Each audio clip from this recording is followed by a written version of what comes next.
tuning in for the J. Shoot It! I'm Dan Kornhauser with my co-host, Bobby Hunt. Bob, happy Thursday. I hope you're ready for an exciting show. We got a lot to cover. Absolutely. NBA offseason might be better than anything else in the NBA, whether that's regular season or playoffs. I'll still take the playoffs, especially those first couple rounds. But, I mean, it's the time to talk about the NBA. We haven't done this since before the season, so it's been a long time coming, but I'm excited to do it. All right, so let's jump right into it. The season is over. As you mentioned, we are in the offseason. We're balls deep in it at this point. The draft is over. Free agency is pretty much done with the exception of a couple of interesting storylines, which we will get to shortly. But let's talk about the season real quick. Let's talk about the championship and the playoffs. Let's just get it out of the way quick, Bob. We are in New York. We are Knicks fans. So let's just get the rant over with.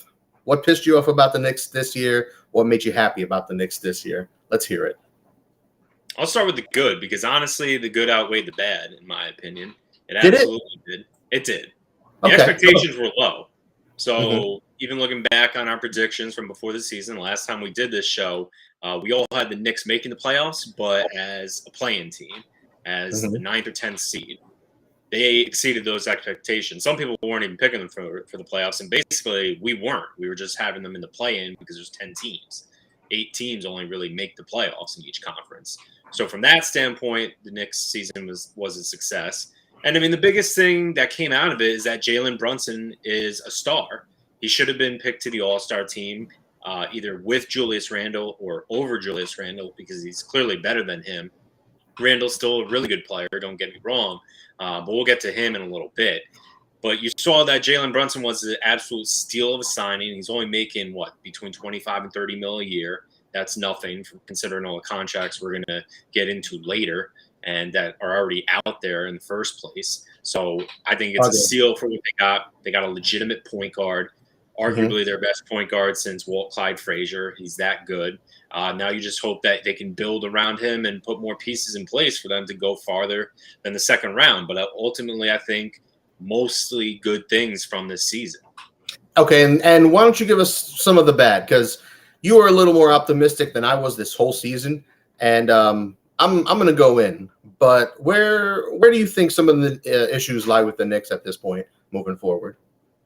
There's a few of them. I mostly like their offseason, but nothing that wows you, nothing that makes you think, oh, now the Knicks are going to be a championship contender. Absolutely not. But I am glad that they haven't pulled the trigger on some moves. But as of right now, I'd say the biggest thing that you take away from the season that just occurred is just that Julius Randle isn't that guy, that he isn't going to – I don't think they can win to the level they want to with him as part of their team. And if it were to ever happen, he'd have to accept being like the third guy. I just don't think that's going to happen. I think he's a prideful guy. He definitely plays his ass off. He plays most of the games. He got a fluky injury at the end of the year. Otherwise, he would have played all 82 games. He would have been in the playoffs more often. I mean, he played most of it, actually, but he did miss a couple games because he re-injured his ankle. That definitely hurt them. But at the same time, he just didn't show up in a lot of those games. So even with that said, he was healthy against the Hawks in that series 2 years ago and still showed up small, didn't put up the production that he did in the regular season, was well short of that in both those playoff runs. He had a few good games here and there. Don't get me wrong. It wasn't like he was terrible.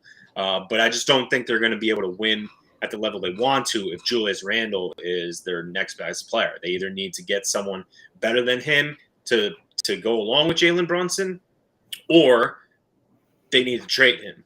And I just don't know who that trade partner would be.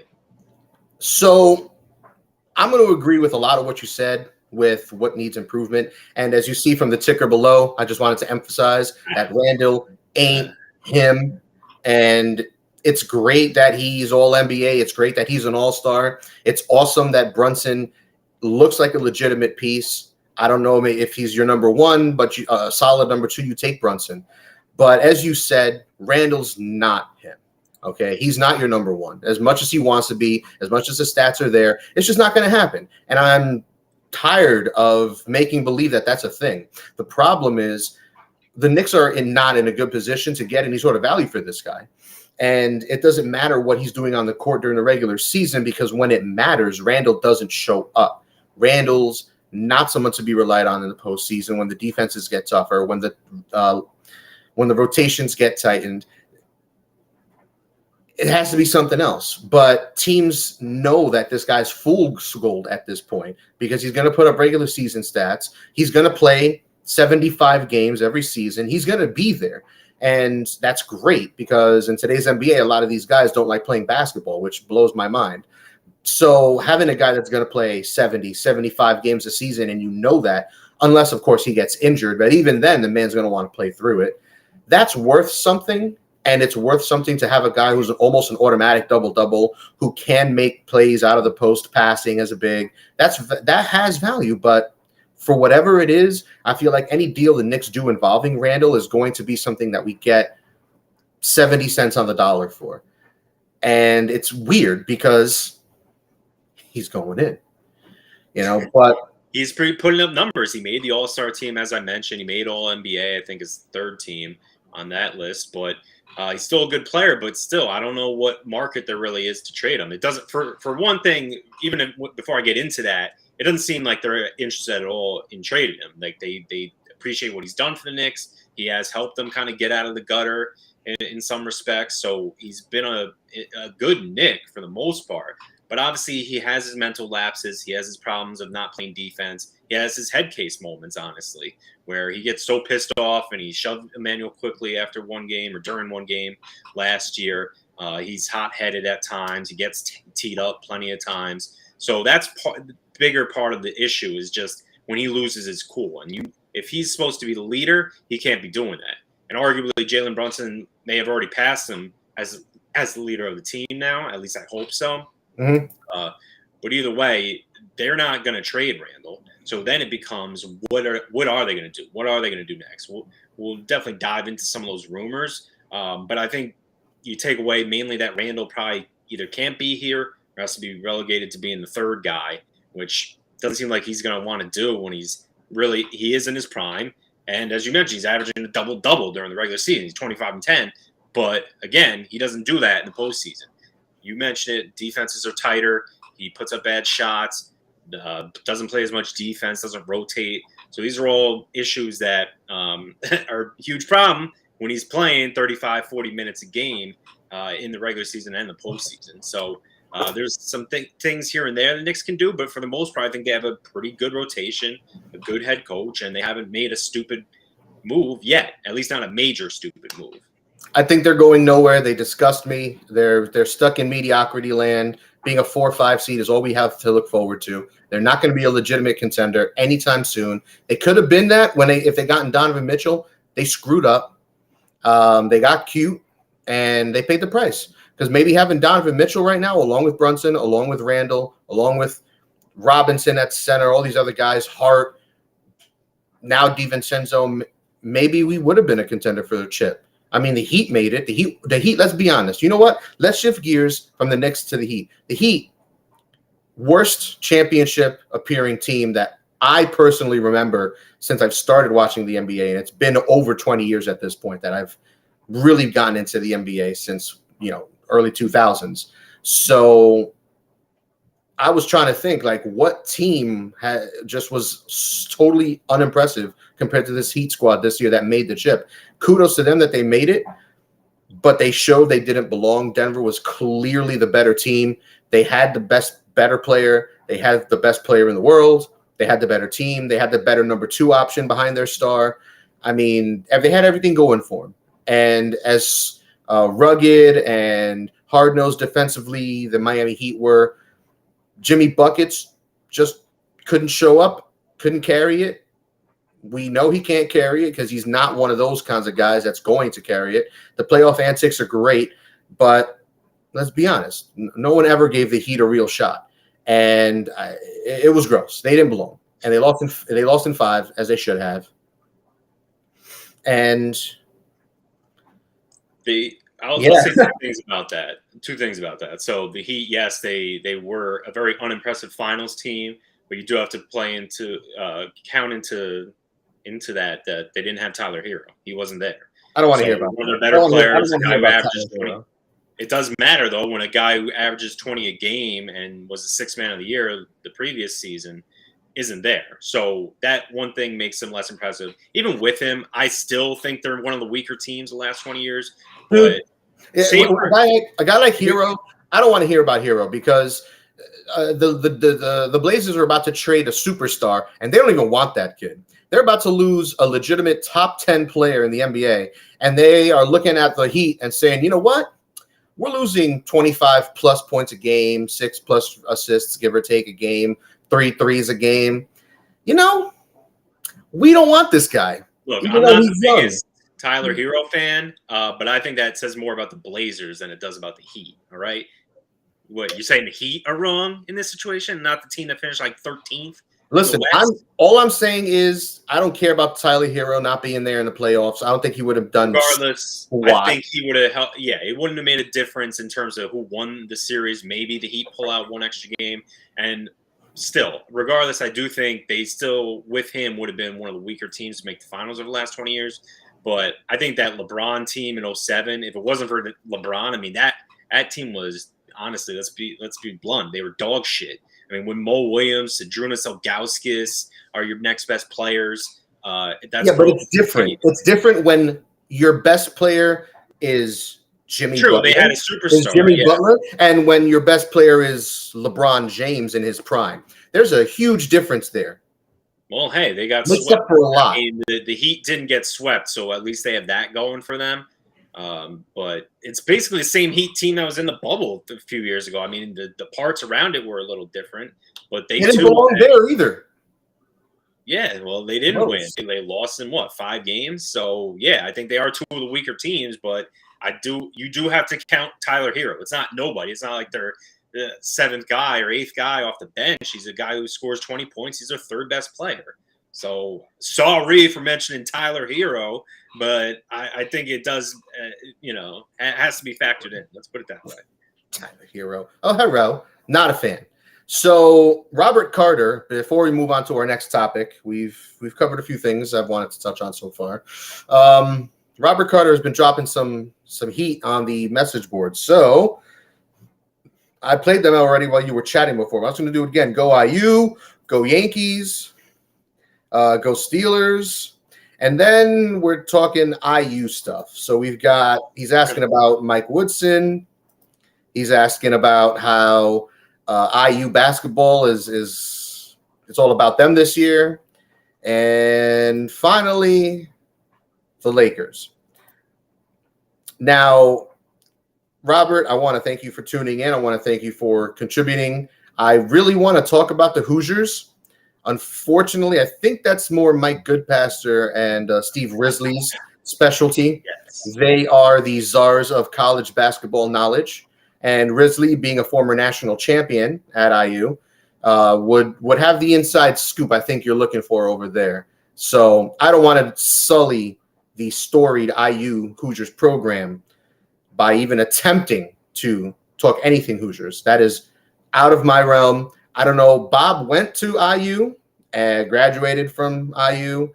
So maybe Bob might have some thoughts on Mike Woodson and IU basketball this year. I'll sprinkle in a couple thoughts, but we're not going to delve into this too much. It's too early for that, for one. We're talking about the NBA offseason, and college basketball starts even after that. But Mike Woodson had a good coaching year. I still don't think he's some amazing coach. I mean, it's nice because he has the connection. He played there under Bob Knight. So, of course, Hoosier fans love him for that. But he is a good coach.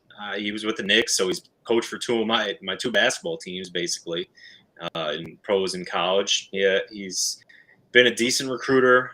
Jalen Hood-Schifino, who I'm sure we'll mention later, went to the Lakers in the draft. He was just outside the lottery, actually. So he was like pick 16. So they had some good players this year. They won, I think 1 game, then got bounced in the 2nd round to Miami, or maybe it's the Sweet 16. I don't remember. But they had a good year. Yeah, it doesn't matter. But they lost Trace Jackson Davis, who went in the draft, but really late in the 2nd round. He's going to be motivated. But this year's team, I don't think is going to be as good. They did get a transfer from, I think, Oregon, and they got some other guy that entered the portal. So they shouldn't be terrible.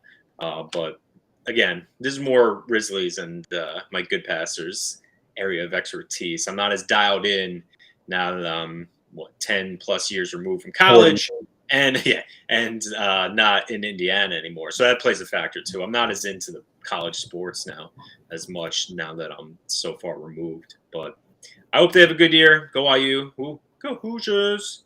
Hoosiers. There you go. I was gonna say, I was waiting to see if you would do one of those. Got to give him some love. And you know what? No, Mr. Carter, thank you, buddy. We appreciate you, and definitely keep an eye out for any college basketball shows that Good Pastor and Steve Risley do. Those are always must watches. They know their stuff, and they're a fun pair on the air. That much I can say. And I'm looking forward to that. Mike gets on everybody, not just. That's what he does. It would get boring. Yeah, it would get boring if he wasn't there to verbally abuse his co-hosts. Yeah, it's all love though. It's fine. Sure it is. But all right, let's get off of college basketball. Let's move on. So Robert Carter also asked, how about the Lakers? So nice little segue back to the NBA. Now, the Lakers were one of the interesting teams of this offseason. They had pretty much their entire roster hitting free agency, and they didn't really have much money to spend because of AD and LeBron. But they had to make quite a few moves, and make moves they did. So going down the list, some of the key free agents on their team that they did bring back: Austin Reeves, Rui Hachimura, D'Angelo Russell. Rui got paid 3 years, $51 million, which feels a little weird. Russell got 2 years, $37 million, good for 18.5 a year. And Austin Reeves, who was a restricted free agent, so was Rui. But Reeves, who was getting a lot of attention, got 4 years, a little over $56 million. So those are three solid contracts for three players who will play key roles on their team in this upcoming season. All three of them played key roles for them this past season, particularly Reeves, who really came out of nowhere, stepped forward in his development, and looks like a key piece to this roster moving forward. So Lakers fans, at least that's something you have to hang your hat on. It's not just LeBron and AD. Reeves looks legit, and he got the contract to prove it. Besides that, they did have some free agent moves, nothing crazy, nothing special. Solid players, but nothing that's really going to move the needle. So it was Gabe Vincent was the crowning guy that they brought in, 3 years, $33 million. They also signed Jackson Hayes over from the Pelicans on a 2-year deal, Cam Reddish from Portland, and Taurean Prince on a 1-year deal from Minnesota. So that's everything Laker related. They did have a draft pick this year, which is crazy because I feel like they've traded every draft pick for every year. But anyway, they took Jalen Hood Schifino, 17th overall from IU, freshman. Bob, do you want to talk about that for a hot second? I talked a little bit about him earlier. I didn't really go into his game. I mean, he can be a slasher. He'll be able to distribute a little, but I just don't think he'll have a big piece of this Lakers team, even if someone were to go down. You won't see him in the playoffs probably at all, but I think it's a developmental pick and a guy who was a top recruit coming out of college, obviously a one and done, since you just mentioned he was a freshman at IU. But he had a good year. Again, not going to get a ton of minutes with this Lakers squad, considering the team you already had there and the additions that you mentioned. But I do think he could be a good pro. And honestly, Indiana has a much better track record, especially recently, actually really just historically in general, producing good guards and small forwards and those type of players. The big men, not so much, not so good in the pros. Not so much. All right, Corey so Miller, Kent Benson. Yeah, so moving on from IU prospects and Steve Risley. And the Lakers, yes. It might as well have been Steve. Velvet Gaming. Velvet Thunder says, evening, gents. Howdy. Velvet Thunder. You know what? Let's dive in. Free agency, trades. It got crazy early. Right before the NBA draft, the first big trade of the season, Porzingis got traded. Crazy. Of all the teams that he could have gone to, Boston was not anywhere on the radar. But Boston got Kristaps Porzingis from Washington.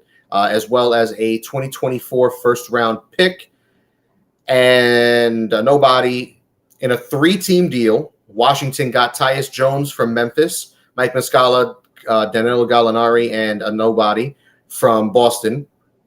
And Memphis got Marcus Smart from the Boston Celtics in that 3-way deal. I liked it. I mean, I hated it because the Celtics got better, and Porzingis is a hell of a number 3 option behind behind Tatum and Brown. And Brown, I do want to get back to in a hot second because he's in the news lately. But Porzingis going to Boston kind of set things going, set the wheels in motion. I think it was draft day, if I remember correctly. It actually happened. Is that a thing, or is my timing trade? The Porzingis? No, it was a couple days before. A couple days before, okay.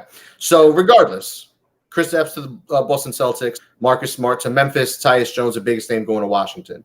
Washington wasn't done with trades, however. There was another big one. You might have heard of it. I don't know. It involved a guy named Brad Beal. And this was the trade that got a little crazy.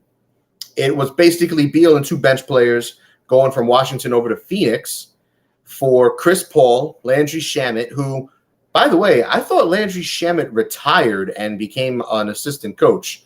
I'm clearly confused, and I'm mixing up my players. But we'll have to revisit that at some point in the near future because my mind was blown. I swear to God, he retired. And you with the rock elbow because I don't know what you're talking about. He never. I was clearly thinking of somebody else. Landry Fields or something. He used to. It might have been Landry. You know what? It might be Landry. Now I think he's a GM for a team. I think he's a GM now. Yeah. So either way, I was wrong. And Landry Shamet goes to Washington in this deal with Chris Paul. But the crazy part wasn't that Paul went to Washington, even though that was kind of weird. The crazy part were the draft picks. So there were 1, 2, 3, 4, 5, 6. There were 10 draft picks sent over to Washington in this trade. 6 of them were second rounders. Pretty much they get a second round pick every year from 2024 until 2030, pretty much. And they got 4 first round picks, which are pretty much rights to swap. So Washington has the right to, I guess, swap picks with them in 2024, 26, 28, and 30. Yeah, since you can't do it according to Stippian rule, you can't just trade unprotected first in back-to-back years. Yeah, they do this pick swap. So as long if they finish worse than the Wizards are going to take that pick if it's higher up in the draft. And then there was one more big trade because once Washington got Chris Paul, we all knew there was a 0% chance that Chris Paul is going to stay on that team. It was just a matter of was he going to get waived? Or was he going to get traded somewhere else? And it ended up being the latter. He ended up getting traded in a surprise, another big surprise, to the Golden State Warriors. And it was Chris Paul to the Warriors for Jordan Poole, a first-round pick in 2030, a second-round pick in 2027, and a couple of bench players. Which of these 3 trades, Bob, is your least favorite? Because one sticks out to me significantly. All right, so you're doing Beal, KP, and CP3, but to the Warriors, really, because right, part of the other deal. Right. So which of these 3 is your least favorite? Because one of them for me sticks out, and I'm curious to see if we have the same one. I think you would go one way, and I was thinking this first, but honestly, you know how I get. This is maybe going to surprise people, but I actually don't like the Bradley Beal deal for the Suns. It's a weird fit. Of course, yeah, when you get a really good player, you do that. And a guy who's definitely not top 10, but you could argue top 20 in the league when he's healthy and he's right. He's made all-star teams before. So you figure, oh, man, they added another guy who can put up 25 a game, get 5 rebounds, 5 assists. He's not going to play a whole lot of defense, but he's not terrible. But just availability obviously has been a problem. He's making upwards of $50 million a year for the next 4 years. Something like that. Supermax last year, I think it was 5 years, 260 around that. So he's making a ton of money. He hasn't been healthy the last couple of years. That's been an issue. He used to be playing all the time, so you hope somehow he can get back to that. It just seems unlikely when he's 29 going on 30. They had no other money for anyone else. So between him, KD, Booker, and Ayton, they really can't add many players of significance. They'd either have to move Ayton, or they can really just sign guys to mid-level exception or vet minimums, stuff like that. So they just don't have a lot of roster flexibility. And the biggest problem of all, the one that I'm going to end with, is just the fact that they already have some like guys who can fill the bucket, who can score at will in KD and Devin Booker. They don't have someone who's going to lock down the other team's best player. They don't have someone who's going to, fill in on the wing and just be there for knockdown jumpers. I mean, maybe Kevin Durant turns into that, but I don't think that's using Kevin Durant to the best of his abilities. Now, obviously, they're going to spread out the minutes, and that's part of the idea, is so that these guys don't have to burn themselves out.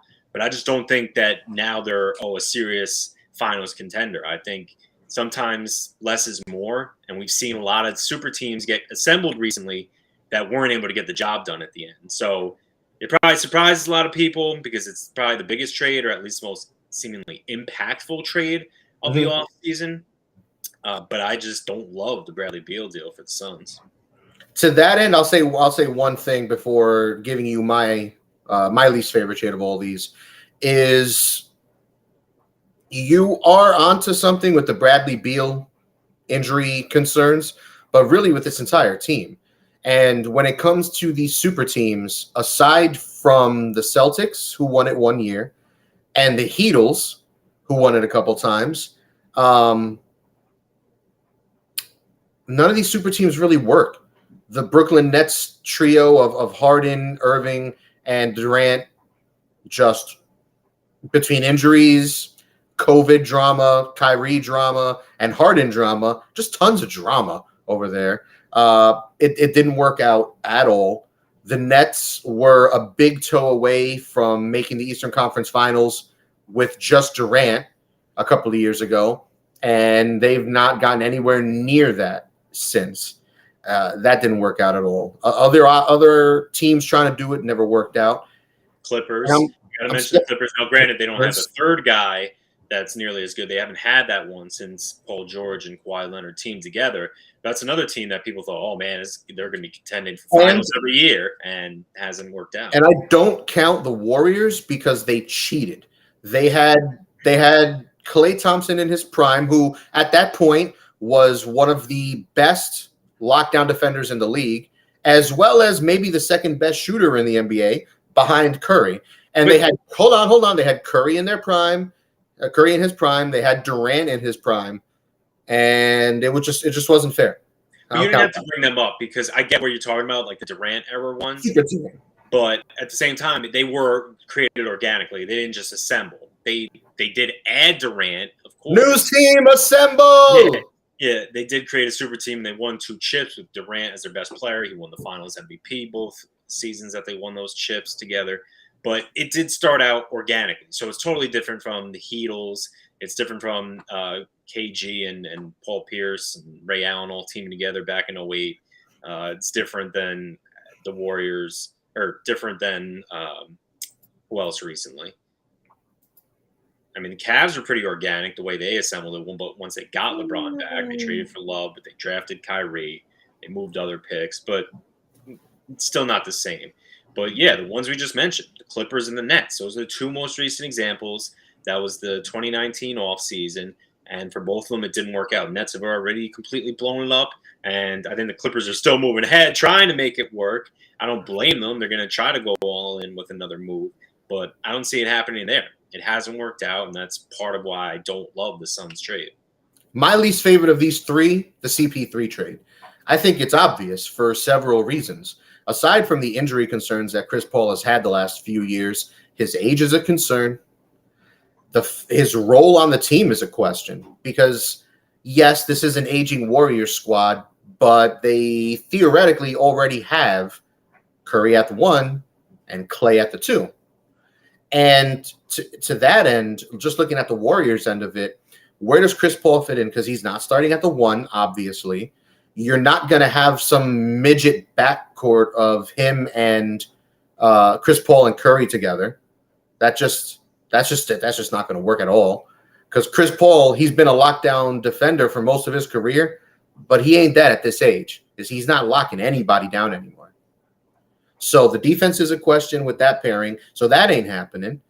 Is he coming off the bench and being a glorified sixth man? So when Curry and Clay come off the bench, they put in Chris Paul and Dre on the court and, keep the offense flowing. But even then, what are you expecting out of this guy? It's a weird fit. And then they traded Jordan Poole, who is 10 years younger, a lot cheaper, showed his worth this past season, is a scorer, a facilitator. He could do it all. And when Curry wasn't playing for one reason or another, the man showed up. I mean, it's weird for normally teams make the trade for the young guy. They don't get rid of the young guy on an affordable contract who just had a big role on your team for an aging, expensive, injury-prone veteran, especially an organization as well-run as the Warriors. So I just don't get that. I don't get it at all. And this trade is the one that I was alluding to that I think most people would expect me to say, and I certainly don't blame you. It was the first one that came to mind, actually, but just I remember how I felt about the Beal trade, which is, all right, yeah, getting a great player, but the fit is weird. And to your point now with the Warriors, it is a weird fit.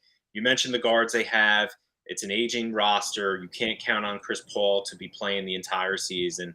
The bigger problem over the last 4 or 5 seasons is it seems like he always gets hurt in the postseason. And that's a major issue. That's why these guys have gotten load managed over the years, is because they want them healthier for the postseason.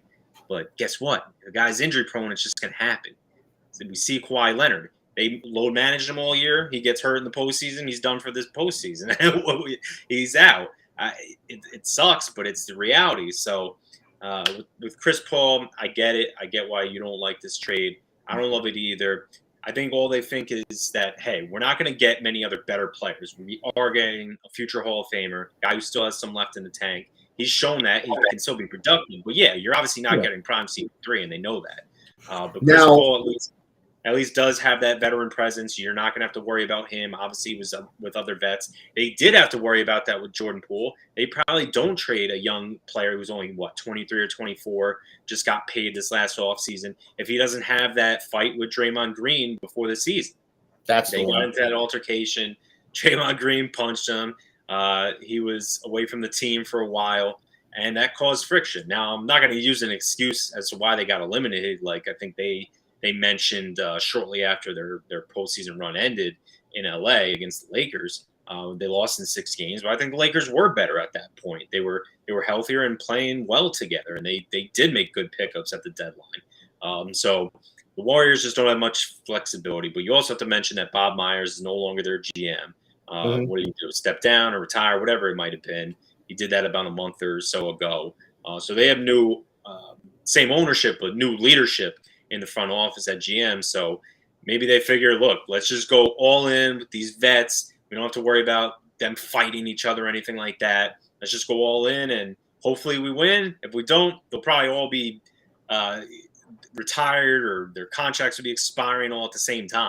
So maybe that's what they figured, because other than Poole, now that he's gone, it's like, all right, Wiggins is still a young player, still kind of entering his prime. He's 26 or 27 now. But outside of that, yeah, Kevon Looney. They did draft Jonathan Kuminga last year, who had some decent flashes during the regular season. I still give them more of the benefit of the doubt. Watch these, Moses Moody. Watch these guys be the next ones in line to be great. They still have Steve Kerr as the head coach, so he usually is good at finding different roles for these players. So I don't hate it completely, and I do think at least it'll take some pressure off that backcourt. But yeah, it remains to be seen. They could start both of them at the same time. CP3 has never really been a bench player, but maybe he has to accept that role like Carmelo Anthony did in his final seasons. That's definitely a possibility. So I think they'll make it work. They'll still be a good team. But yeah, do I think now they're going to be way better than the 6th seed they were? Probably not. I think they could have a better regular season, but I don't know. Are they going to be better than the Nuggets and the Lakers and some of these other teams out west? If you want to throw the Kings out there, you expect the Clippers, if the guys are healthy, they're still dangerous. Now, I hammered you about the Clippers in the preseason, but I don't think they'll ever be healthy. But still, if Paul George and Kawhi Leonard are on the court at the same time, it is a problem. They are still really good players. So the Warriors, I don't think as much as you do, but Both that and the Beal trade, I didn't like either, to be honest. I'm a little softer on the Beal trade. That I feel is a little better only because they needed another guard, I felt, outside of Booker. So Booker could be the 1, Beal can be the 2, Durant at But the 3. obviously CP3 is a 1, whereas I don't get too crazy about the positions, and neither do you, honestly, for the most part. But they're both shooting guards, so in a way they need another guard since they're losing Chris Paul, but it's another shooting guard who does similar things to Booker. That's the only thing that's weird. It's the 2K out there. That's why I like it. All right, let's just put it is. Look, they still got a great player. Both teams are going to be in the playoffs. It's just, when it comes to crunch time, when it's late in the postseason, are these pieces going to work well together, like Denver did? So going back to Robert Carter, he commented, "I don't understand the Boston Celtics. They had all these picks, draft picks, and they did not do anything with any of them. The Knicks are in the same boat, my friend. And to that end, Velvet Thunder comments, Knicks running it back as is, or they still have moves to make." Now, to that end, before we really delve into it, I did want to just mention a couple of other trades. Nothing special compared to these other 3 that we mentioned, but some key guys like Max Strus going from the Heat to Cleveland in a trade, Chris Duarte going from the Indiana Pacers to Sacramento Kings. I mentioned that. Again, a lot of Indiana people show the Grueling Truth some love, so it's relevant. And then we have a couple of other Knicks relevant things. Grant Williams is one of them, going to Dallas from Boston in a 3-team deal involving Boston, Dallas, and San Antonio. That just happened. And then Obi Toppin going to Indiana from the Knicks for 2 future second-round picks. And Obi goes to the Indiana Pacers. Now, to the Boston Celtics draft picks and the Knicks running it back. Boston has a bunch of picks. They're in the same boat as teams like the Rockets, the Thunder, and the Knicks. Now, the Rockets and Thunder are rebuilding, and they're far off from where the Knicks, the Celtics, etc., these good teams are and are competing for. But yeah, if you're a Celtics fan, if you're a Knicks fan like we are, you're probably disappointed that your team's got all these picks. And like you said, Robert Carter, you said it, and they've done nothing with them. And for the last couple of years as a Knicks fan, I've been hearing, we've got all these first-round picks that we're stocking up for future years for a superstar. And I heard Brian Windhorst on ESPN talking about, within the next year or two, the Knicks will be getting a star at the trade deadline or in the offseason. Brad Beal was a name that he mentioned directly and someone that was mentioned often. And then there was Donovan Mitchell last year. The man had his bags packed for New York, had a ticket coming from Utah to New York, apparently, according to Stephen A. Smith. And at the 12th hour, the Knicks tried to G him, and the Cavs swept in and got our stud. And it's annoying. It's frustrating. I hate my team. And I don't know how Boston Celtics fans feel, considering their front office just had their way with the Nets front office when it came to trading Garnett and Paul Pierce, getting a first-round pick that inevitably turned into Tatum. And I think their other first-round pick they got turned into Brown, if I remember correctly. Maybe the Brown pick was their own, but I know the Tatum pick was the Nets pick. And they've got a chip with the big 3 of Garnett and Allen and Pierce. So maybe they feel a little better about having all these picks and doing nothing with them, really. But as a Knicks fan, it sucks. And as far as Velvet Gaming asking Knicks running it back, or do they have more moves to make? It feels like they have another move or 2 that they could probably pull. But at this point, they've already said that they're not in the running for Lillard. And Lillard's already flat out said he's got one team that he wants to go to. And his agent made something very clear to the rest of the league, which we will talk about shortly. But who are we going to get? What, Towns from the T-Wolves? Well, Levine from the Bulls? I mean, what are we looking at? And there's no good free agents available. We have no shot at Harden. We're not in the running for Lillard. So what else is there to do? They got DiVincenzo And yeah, they're going to run it back, and it's gross. And as a Knicks fan, again, for the billionth year in a row, I'm disgusted. I'm disgusted with the team's direction. I'm disgusted with the lack of waves being made. This is what we were talking about, Bob. When we were butt and the Knicks were competing for high lottery picks, we talked about having cap space. We talked about having prospects that were actually worth something, which was different because the Knicks were never good at drafting. And whenever they did have draft picks, they picked the wrong guys. And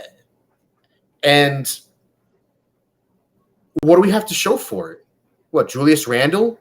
What, Brunson? See, this is always the problem with you when we have these arguments about the Knicks. And like, look, I get it. We want to win it all. I don't want to. No. I'm not saying we want to make another. We want to make a move. I want the team to make a move that says we are here.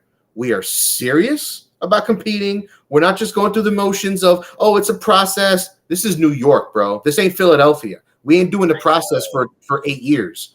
We're over that. It's brewing. You don't want the Knicks of old to make the stupid move. I mentioned it earlier when we were doing the Knicks at the top of the show. Look, they haven't made the dumb move yet. They might still make a dumb move. To me, that would be trading for someone like Harden. I don't want James Harden at all. I didn't want Bradley Beal at all. I don't want Paul George. Now, that was one of the rumors recently. Before they traded Obi Toppin, it was potentially going to be Obi Toppin, Quentin Grimes, Evan Fournier, mainly his contract, and then about 3 first-round picks for Paul George. That obviously didn't happen. That probably wasn't enough for the Clippers, and I don't blame them. So then they trade Obi to the Pacers for 2 second-round picks. Now, that's a pick that you're alluding to that was a failure, basically. We took him over Tyrese Halliburton. We needed a point guard. Didn't happen. We do have Brunson now, but obviously Halliburton's a way better player than Obi Toppin. That's obvious. And besides that, Randall stepped up. Obi never really got regular minutes. I think they'll do better with the Pacers. But, yeah, that's one of the picks you're talking about that didn't work out. Before that, now it wasn't this regime, but Kevin Knox was a first-round pick. Before that, you had Frank Ntilikina. Terrible draft picks. But even with that said, with this new regime, they have hit on a few picks. Now, Grimes. About R.J. Barrett, and people disagree on him. He's still only 22. He plays almost every game. He did have a few injuries this year, but he tries to play every game. He's not hurt a ton of the time. He's still, like I mentioned, only 22. He averages 20 points a game. He has some handles. He's still working on his shot. I hate that his free throw shooting sucks. But either way, he's at least a player. He belongs on an NBA team. So did they hit a home run with that pick? No, but he's still in the fold. Mitchell Robinson was a second-round pick years ago. He's turned out to be a solid pro, not anything special, but definitely a solid pro. Emmanuel Quickley had a breakout season last year. He had a really good rookie season. He backed it up, almost won the Sixth Man of the Year award. So they've had some productive draft picks. But, again, they've also whiffed on a few of them. So that's why they're not where you expect them to be. But I don't want them to make a trade for the sake of making a trade. I don't want guys like we were just talking about. Pineapples, yeah, ananas. I don't need them trading for Andrea Bargnani or making some dumbass move just for the sake of making it. So they're waiting. They're biding their time. I think the Celtics are doing the same thing. And even at least with the Celtics, since Robert was saying how he meant that they have all these picks, didn't do anything with them. Well, they did change a bit of the makeup of the team and got, like you said, a hell of a 3 behind Jaylen Brown and Jason Tatum. Now, they did trade out some defense in those 2 moves by Grant Williams going to the Mavericks, Marcus Smart, a tough physical point guard going to the Memphis Grizzlies in that deal. But look, they're still a great team. They're still going to be a major finals contender. So they still can bide their time, wait for the right guy to come along. I think the Knicks are doing the same thing. And then, yeah, Velvet Game, bro. Yeah, so Velvet Thunder chiming in. He says, bro, how long is this brewing? Dude, tell me about it. We are making craft beer here. I'm with Dan. We need to make a move that cements our direction and conviction, because right now, Obi Toppin's short stint is a microcosm of this front office. Boom. This front office is the best front office they've had since Donnie Walsh. Maybe that's not saying much, but I ain't saying shit. And it cleared it up. and they made the second round. They just made the second round. I mean, Knicks fans are so demanding, but they're also delusional. And I admit this about our fan base because they expect like we're going to win chips and we deserve to have a winning team every year. Look, I get it. You want to win. I want to win too. I want to go further than the second round, but I'm not trading for James Harden. That doesn't make us better. That doesn't make us a finals team. I'm not trading for Bradley Beal. I'm not doing it. And he's mentioned some of the stuff I already mentioned. I forgot about Grimes, so that's a good call. He was a second rounder, and he's developed into a nice pro so far. Still a lot of room to grow. Really just burst on the scene last year in like his second year.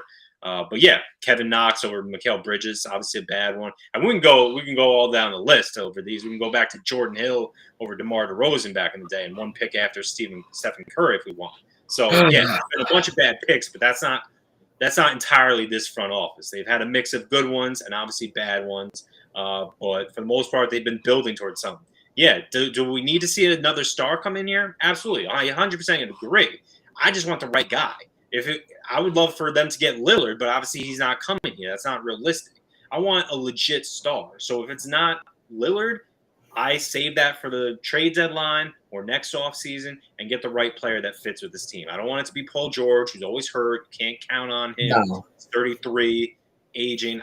Yeah, it's a pipe dream, but yeah, I hope for one of those stars to demand a trade. It happens every year. We know this. We've already seen it this offseason with some guys getting shipped, and now Dame asking for a trade.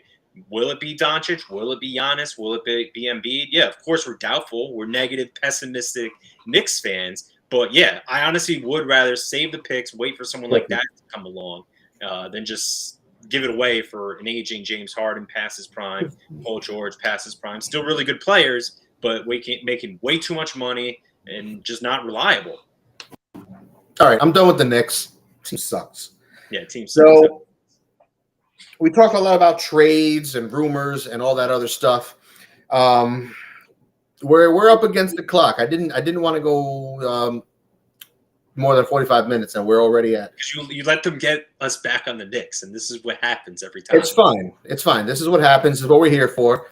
Again, thank you guys for tuning in. I'm Dan Kornhauser. I'm here with my co-host Bobby Hunt. Yep, and you're watching Shoot the J. Shoot it. And we're wrapping it up here. All right. There was a bunch of stuff I did want to talk about. Winners, losers, the draft, some of the big free agent moves, some of these other trade potentials. But you know what? Let's just wrap it up. Let's keep it tight, keep it nice. Lillard, trade rumors. James Harden, trade rumors. Two of the biggest names in the league, okay? Two superstars, maybe in name only, but legit. Lillard said he wants to go to the Heat, which makes me sad. Harden, we have no rumors on where he wants. I think he said he wants to go to the Clippers. But there's questions.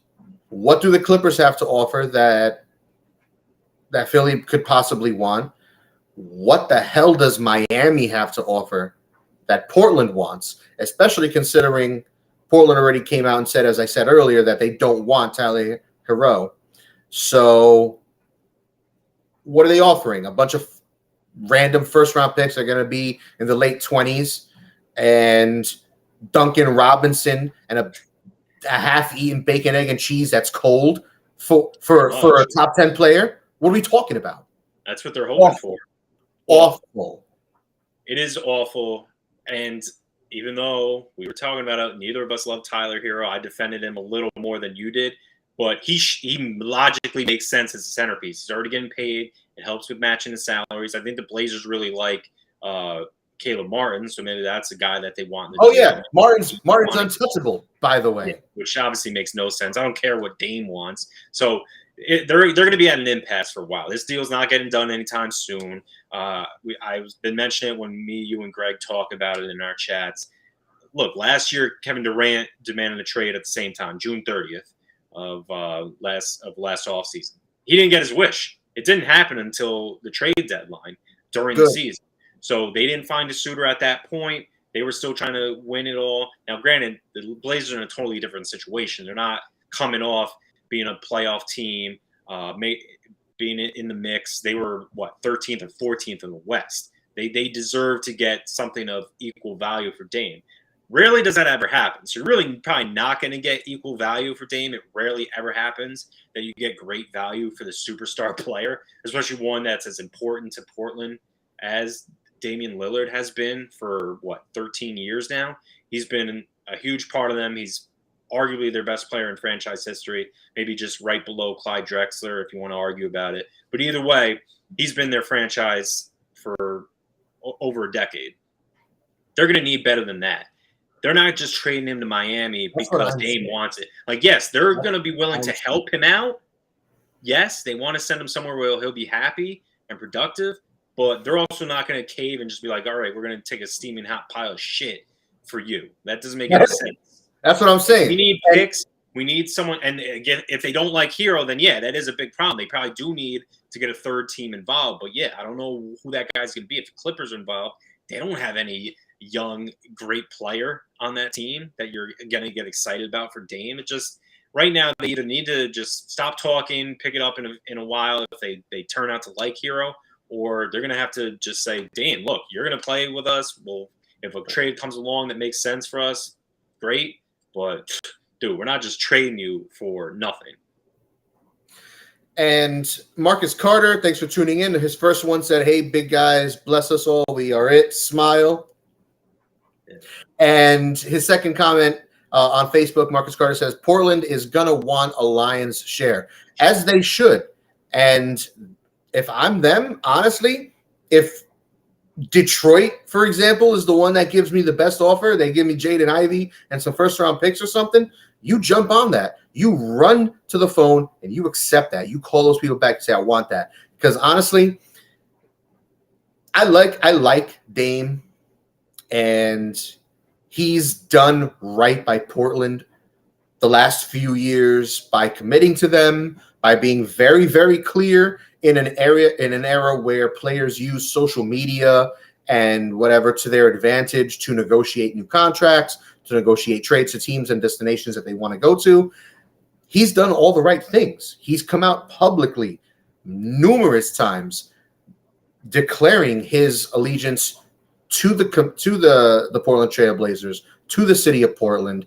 And that's awesome, because in an era where we have a bunch of crybaby millionaires, guys like James Harden asking for a trade every year to a different contender, guys like Durant who run from a contending team in OKC to a championship winning team, to the Nets with his BFF that tear it down, now going to another contender. You know, it's crazy. AD bitching his way out of New Orleans to go to the Lakers. Like, Greek, Joker, Lillard, they're committed to their franchises, to their teams, and that's awesome, you know. But this is a chump ass move, bro. And everything he's done in the last 10 plus years in Portland, flush that right down the toilet, because this is a sucker move. He is selling out. I get it. Like, you're a beast. You got a Hall of Fame career. You've carried a franchise on your back. You've done what you could for that team, and you can't take them any further on your own, and you're not getting any help. And you want to win a chip. I get it. But there's better ways to go about this. And trying to force his way to the Miami Heat, like AD did going to the Lakers, like Durant did going to a team like Phoenix, it's a chump move, bro. And it's going to hurt his legacy, especially if he goes to Miami, a team that's already set up, that has shown postseason success, that has arguably the best coach in the NBA right now, the best head coach in the NBA. They have arguably the best front office in the NBA. They have a winning culture. They have everything a veteran like Dame Lillard would want. And they just made the chip with Jimmy Butler and a bunch of nobodies. But jumping ship from a team that ended up with the second overall pick and going to a team that's a legitimate championship contender and forcing your way there, it's one thing if it happens organically, but the fact that he's forcing his way, totally weak. I hate it, and it disgusts me. And that's the big problem with it. So a lot of people have been saying Dame needs to get out. He needs to have a chance. And this was going back a That's year what I'm saying. or two. I get it. Like, I get it. I do. Right. So that's the thing. I think both of us have the same point of view on this. Is that look, it wasn't happening in Portland. They traded C.J. McCollum not this past year, but the year prior to the Pelicans. So that already was a sign of them tearing it down or trying to switch things up.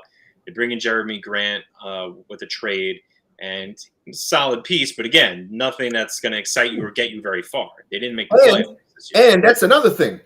He's screwing them on his way out.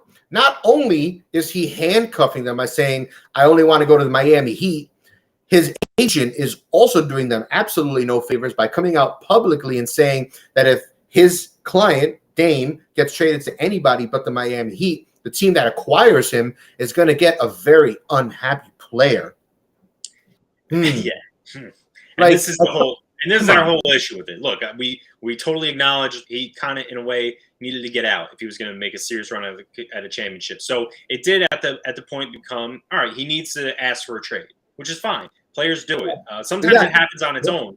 We've had actually 2 consecutive off seasons where star players didn't actually ask for a trade, but did get moved because there had been rumblings about it possibly happening. This most recently was Bradley Beal going from the Wizards to the Suns, but the other one was last offseason when you had Donovan Mitchell go from the Jazz to the Cavs. It was an open secret that these guys were going to get dealt, and you kind of felt it was coming with the Blazers. So we don't blame him for wanting to trade. He tried to stick it out and be loyal, but yes, the way he's going about it is the problem that's hurting his legacy. At the end of the day, time to heal the wounds with Portland. But yes, this is terrible in the moment. It will affect some of that legacy because it's just not the right way to handle it. And they're going to trade you to a good team anyway. Like they do want to do right by you. They're not going to just dump you off in Detroit. That deal's not going to happen. I can guarantee you. But they're looking to at least get some players and picks of value. They're not just going to take picks and expiring contracts. It's unrealistic, especially because, Dame, you know how good you are. You are a top 10 player. You are a superstar in this league. You want to go to a finals championship because contender because you think you're the guy that's going to put them over the edge. So, look, it's been the wrong way to go about it. That's mainly our point. Look, of course, it's fine if he wants to trade, but it can't just be, I want this, this, and that, and you're going to do it or else. And he screwed them even more, not only by demanding to go into Miami Heat and his agent pulling this tomfoolery in the press, but they just re-signed Jeremy Grant to a 5-year, $160 million deal. They're paying Jeremy Grant $32 million a year. Okay, and they did that. They did that thinking that their superstar, their leader, was going to come back and try to do it again. They brought back Matthias Ty Booty, all right, on a 3-year, $33 million contract. They matched, who was it? Dallas, was it? Yes, Dallas. They matched Dallas's offer in free agency because he was a restricted free agent. Like, they're spending money bringing back guys that they think are important to a playoff push. I get it. They finished second. I actually like to see the Grant re-signing ruined it all, giving him 5 years, $60 million. That's just now. Gross. And so, of course, that's part of the reason why Dame wanted out. But otherwise, I liked how their draft went, getting Scoot Henderson and Chris Murray, who's Keegan Murray's brother, Ryan Rupert. So I thought draft-wise they did great, but this whole Dame thing and the Grant re-signing just brutal. All right, Bob, we got 1 minute left. Where's Harden going? Ooh, that's a good one. Come on. Do it. Where's he going? Say it out loud. Pull the trigger. I don't know. The Clippers. I don't know how. I don't know what pieces they'll take back, but I'll say Clippers. But hey, maybe the Heat if this Lillard thing doesn't happen. Don't say that. I'm you know what? I don't know where he's going, but I hope he goes to the Knicks. Because if we're not going to win a chip anyway, let my favorite team get my favorite player. Where's the pineapple? He's back there. He's not getting brought out for Harden. He's not being brought out for that. If we're not going to win a chip, at least give me my favorite player. Some other big deals before we get off the air. In free agency, Kyrie Irving goes back to Dallas on a 3-year, $126 million contract. Gross.